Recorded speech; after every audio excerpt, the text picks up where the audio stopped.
নমস্কার, আমার নাম সৃজিকা সরকার। আমি একটি কবিতা বলবো। কবিতাটির নাম পতাকার 5 রং। লিখেছেন সুকান্ত আচার্য। বলো তো দেখি, পতাকায় মোদের কয়টি রং আছে?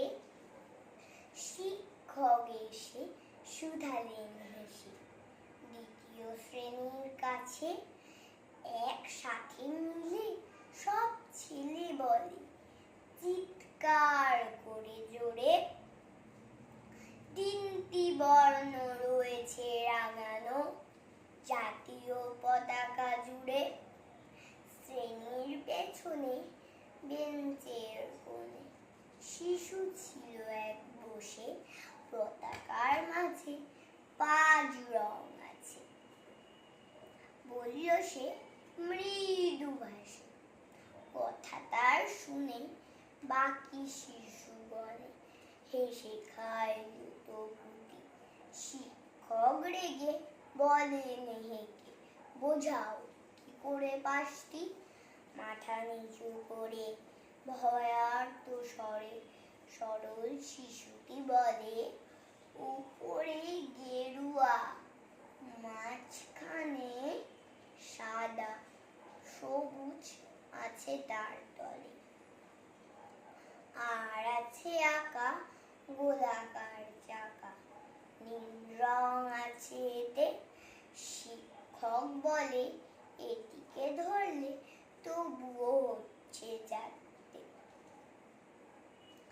অবোধ শিশুটি বলল তখন, রং আছে আর এক, লাল লাল ছোপ, দাগ দেখা যায় ওই পতাকার মাঝে। বাবাকে যখন আনলে ওরা কফিনের ঢাকা খুলে, জড়ানো রয়েছে দেহখানা তার পতাকা আর ফুলে।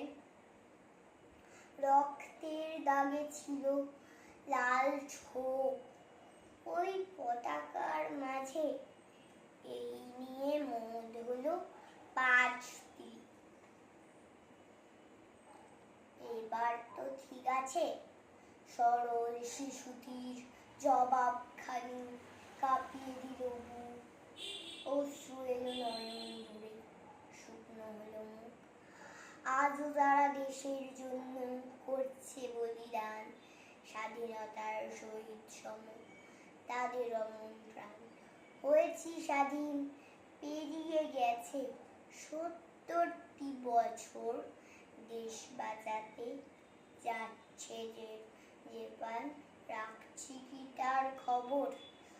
দেশ বাঁচাতে যাচ্ছে যে প্রাণ, রাখছি কি তার খবর? নমস্কার।